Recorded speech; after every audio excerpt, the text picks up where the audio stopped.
In this video, we are going to be talking about the mantis beings. Yes, the alien species that look like praying mantises. If you have a fear of insects or just don't like bugs, then I think getting to know the mantis beings is going to change your mind. My name is Catherine. I'm a spiritual coach, Reiki master, and nurse practitioner. If you want to work with me, you can go to my website at catherineglassman.com, or you can email me at hello@catherineglassman.com.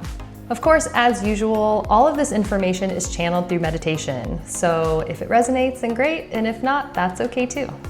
If you couldn't tell, I am trying to represent the mantis beings right now with the green color everywhere. This definitely was intentional. Sometimes it's not intentional, but I think we should definitely get to know these guys. I've never had any personal experience up until this point, but I've heard, fairly good things. I've never heard that they are an aggressive type of species. When I was going through my awakening, I remembered coming out of work. I was working in the ER at the time. I came out to a praying mantis on my car. I don't think I'd ever seen one before prior to that. And it was just on, and I drive like a white Corolla, right? And so it was just in the middle of my hood, just standing out, just this big green insect just hanging out. And I had to kind of like shoo him off. So, because I was obviously going to drive, I didn't want him to fly off or anything, but I thought that was really interesting. And I really should have taken that as a sign to connect with them then, but I just didn't. And I knew that they existed as an alien species, but I still did not take the time to try to interact with them. But this time I did, and I am not disappointed. So what I did is what I do typically is I will sit and meditate with an intention, and I will ask to connect with a specific alien species, one that is of unconditional love, and one that will only tell me the truth. And of course, when they come in, I have to feel it out a little bit. And if it doesn't feel right, then I just won't interact with this particular being. But usually if I set up the intention right, because I have to meditate for a little while first, make sure that I'm protected, make sure that my energy is like high vibing, and then that way I can attract like energy. And so it's like a whole process, but I was having a hard time getting one to come in. So then I specifically asked for one, if there was one that worked with the Ashtar command.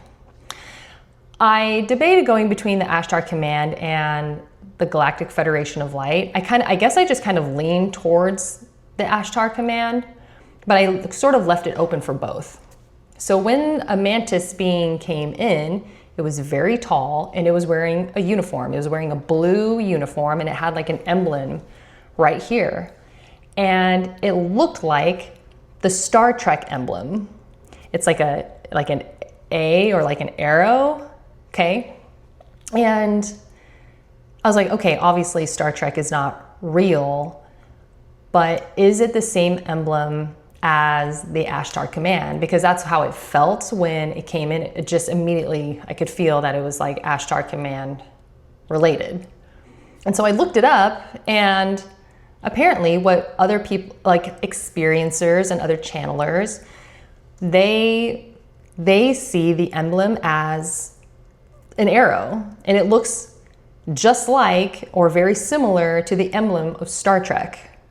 So then I was like, okay, so does that mean that Star Trek is actually talking about the Ashtar command?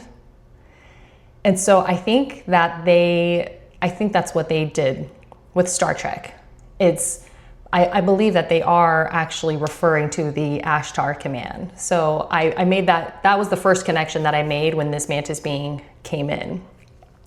And so it just seemed like that kicked off this theme of TV and movie references with this particular being for some reason. I couldn't get a name, but the vibe I was getting was very gentle, very docile, just Like I didn't, there are certain species where if they feel a little, now I will say, let me disclaimer this, by the way, because I know I'm interacting with an alien that is, or an interdimensional being that is from the Ashtar Command specifically, it's pretty much known that they are going to be peaceful and benevolent, and it will be a good interaction. So I can't speak on behalf of all mantis beings, so I have to disclaimer that. I don't think that there is a species of anything out there that is all good and, or all bad. There is going to be just a mix of different personalities, different vibrations, things like that within all interdimensional species, including humans. So I have to disclaimer that. But still, it feels like the mantis beings in general are just a very benevolent, gentle, docile species. And because that's just what I kept getting. And I've interacted with, like the Lyrans. The Lyrans feel very like regal and proud and just a tough, like a very Lion King Mufasa type of vibe. Okay. And so, so each species I feel like has like a certain vibration to them. But the mantis beings feel very gentle, just very sweet. Okay. So that's first and foremost. Very tall, like 9-10 feet tall. Looks like a praying mantis. It's got like the triangular head with the eyes. Kind of like, just looks like an actual like praying mantis. Okay. That's my praying mantis. Yeah, just wasn't like really overpowering or anything, just very, very sweet, very gentle. And the first thing that this mantis said was, he was expressing gratitude towards my attitude towards insects. So I have shared it on this video or this, YouTube before, that I like jumping spiders. I befriended one when I first moved into this house, and I became friends with this wild jumping spider, and it would literally come into my bathroom and just hang out for a couple of days, and then it would leave for like a week or two. And then it would come back and it would jump on me, and I would literally interact with it. I made a video if you want to watch it, and then that spider died. So, they don't have a very long lifespan. But right now, there's a new jumping spider in my home, and he shows up about once a week. I named him Petrie. I think it's a boy. And he's only got one little pedal pad. I don't remember what the little things are called, but he's only got one. That's how I can recognize him. So anyway, I interact with him, I feed him, and then he goes on his way. So anyway, so this mantis being was expressing gratitude towards me for that. And he explained that many humans are absolutely terrified of them because of the way that they look. And a lot of humans are terrified of bugs as well. So because they are so benevolent, now let me tell you like the overall vibration of mantis beings, right? Not only are they gentle and docile, but they are also very much about universal peace. That they believe that there should just be peace among all species, among the entire universe. Everyone should just coexist in peace and in love. Now, that's not to say that they won't defend themselves, because they 100% will. If they find that you are a threat to them, then they have no problem using whatever means they need to put down the threat, I guess. But for the most part, they are not a violent species. Like, that's not their go-to at all. They believe in universal peace. So they understand that humans find them to be absolutely terrifying. And as a way to try to soft launch themselves towards humans is through movies, right? And so we've known this. movies and shows, they'll tell us a lot of things that are actually based in truth, but it'll come off as science fiction, okay?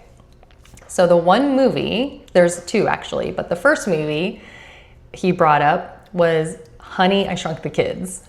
This movie is old. I think it was made in like 1989, so I was very young.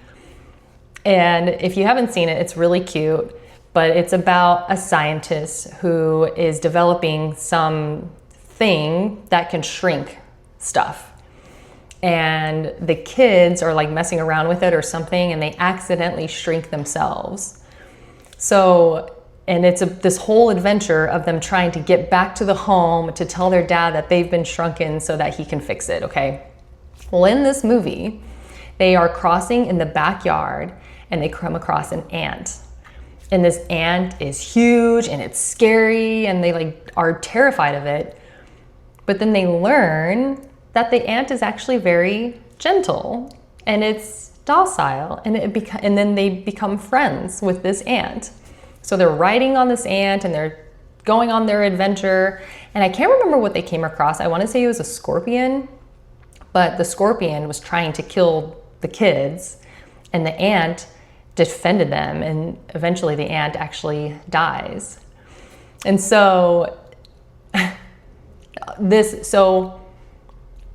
alien species, the mantis beings, used this particular movie to sort of soft launch their existence so that humans would not be scared and actually have a little bit more empathy towards insects. So I was like, okay, I wonder if that was actually a real thing. So I looked it up, and there doesn't appear to be any real research to support that people, specifically children who watched that movie, were kinder to ants after watching that movie. However, there are a lot of forums that express that children who watched that movie were indeed much more friendly and much more kind to ants after watching that movie. So there's not real research, but there's a lot of anecdotal evidence and support, like in forums, of people just actually expressing like, yeah, I don't step on ants anymore after that, okay? So it was intentionally used, the ant was intentionally used because the ant, so if they were to use a praying mantis in that movie, then people would be kind to praying mantises. But because ants are considered to be the lowest insect life form, that is why they use the ant. Because if you walk out of watching that movie and you are kind to just an insignificant ant, then you are likely to be kind to other insect species as well. Okay, and I know it sounds crazy, but then I decided to look up the writers of the movie. I just wanted to see what their background was. There were 3 writers that I found, and I honed in on one of them for some reason. His name was Ed Naha. I don't know why I was drawn to his name specifically, but I did a little bit of research on this gentleman, and it turns out he was actually a journalist, he was a sci-fi journalist, and interviewed a number of ufologists. So UFOologists, right? Like UFO experts. Interviewed a number of them in preparation for these movies, and he actually wrote a few articles about aliens and just sci-fi in general.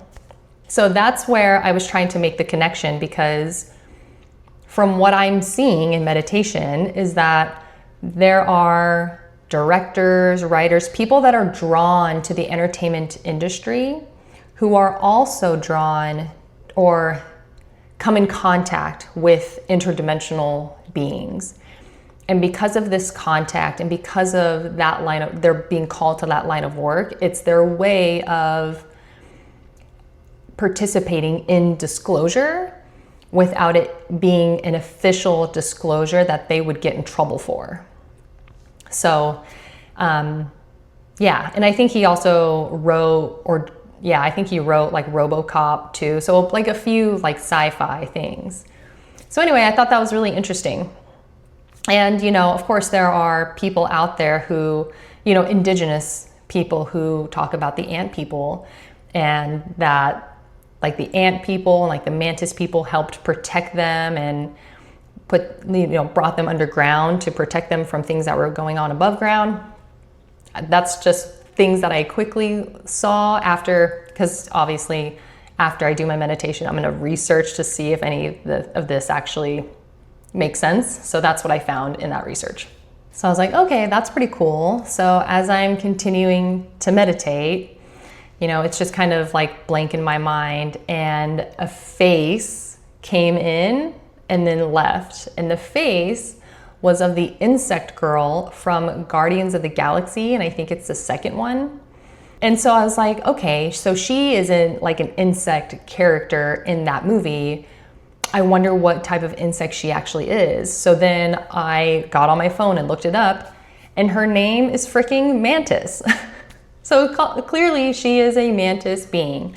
And wouldn't you know, if you've watched that movie, or if I don't know how she is in the comics, but I know in the movie she's very gentle, very sweet, and she's considered like the heart of the group. And I think she has this ability to be able to shift emotions, or she has this ability to make you empathize with other people's feelings. And it's funny because I don't know the character's name, but they're the ones that he's the one that falls in love with her, but he's very crass and very blunt. And I think he says like, "Oh, you're very hideous," and it kind of hurts her feelings. But then he says something nice, but he says something to make up for it. But that's exactly how the interactions with the mantis beings goes. Is when people see them, they think that they're absolutely horrific and terrifying. But then as you get to know them, you learn that they're very docile and just very gentle. So I love that. I love that. Of course, I'm, relying on a movie to kind of give me validation on what I'm picking up. But hey, I don't think that's an accident. So I love that.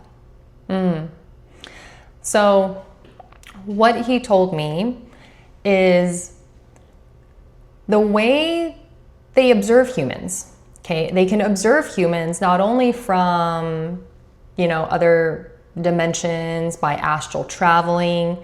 Anytime you feel like someone's watching you, or there's a presence in the room or something like that, sometimes it's a ghost, like someone that is just not alive, but sometimes it's someone who's astral projecting and is just creeping up on you. Okay, so that is what they can do. They can just come out of their body and just start watching you, but they can also watch you from the perspective of insects. And so there are some people that think that they look like praying mantises, when really the praying mantises exist on Earth to symbolize them. And so there are a number of species on planet Earth that are actually aliens, kind of in disguise. So, octopuses, dolphins, whales, praying mantises, right? So there are a number of them out there. So this is how they observe humans. One way that they know where our frequency is by observing how we treat insects. Okay. Oh, cats are another one. So the lions do the same thing when it comes to cats. Okay, cats observe us, and this is why they can pick up on who is a good vibe and who isn't. This is why cats will just come up to certain people because they know that they'll be safe, but then they'll intentionally come up to certain people that they don't hate cats, but they don't love them either. But they'll come up to them to try to kind of sway them to understand that, hey, cats aren't that bad, okay? So the mantis beings do the exact same thing. So when they see enough of the human population interacting with insects on a benevolent, peaceful, and loving level, that percentage tells them where humanity is. So it tells them like how close we are to raising our vibration on a collective level. And he actually brought up like bug loving influencers. After I befriended this jumping spider, I started following some influencers that talked about bugs and jumping spiders because I was trying to educate myself, right? And there are some out there that talk about praying mantises and how fun they are, and they keep them as pets. And so he was saying that he really appreciates humans doing that, so that because it further educates and it further shows that they are nothing to be scared of. And the more people that can learn to be more empathetic towards insects and towards praying mantises, the sooner they can have full disclosure and expose themselves to humanity without it being a threat and without it being perceived as a negative experience. And his primary message to everyone, to humans, is that we are all one. We are all sharing this planet, but we are also all sharing this universe, this galaxy, this solar system. We are all in this and existing in this together. And we will go much further, not only as the human species, but as just the inhabitants of this planet as a whole, if we can learn to be peaceful occupants with one another on the planet. That we are delaying our evolution by being so fearful of things that we don't understand. And because when we are fearful of things, there is a higher likelihood that we will dislike it or we will hate it. And it's only because it is just a perceived experience that we are basically creating within ourselves. And so he emphasizes, he says, like, we do not mean you harm. Okay. And so one last thing is, he says that if you watch this video and then you end up seeing a praying mantis, and it doesn't matter what form it's in, of course it might depend on your algorithm, if you're searching for it or what, but if you end up seeing a real praying mantis, or if you see a picture of one come up on your feed, or if you are walking by the store and you see a stuffed animal that looks like a praying mantis, he wants you to know that that is a sign that you are being invited to interact with them in a peaceful and benevolent interaction. And of course, he invites all of us to be proactive and to go out into nature and to interact with insects in a peaceful way from us. Because it will be a good experience to be this giant human interacting with this insect that is probably very fearful of you. It's probably scared. It might try to bite you because it's so scared. But once it understands that you don't mean it harm, it's not going to attack you or try to bite you, in most cases. And that this experience can be carried on to if and when you finally have your disclosure experience with an alien species. Of course, not every alien or not every interdimensional being means to cause harm or cause fear, but there are some that do have that intention, and that can't be ignored.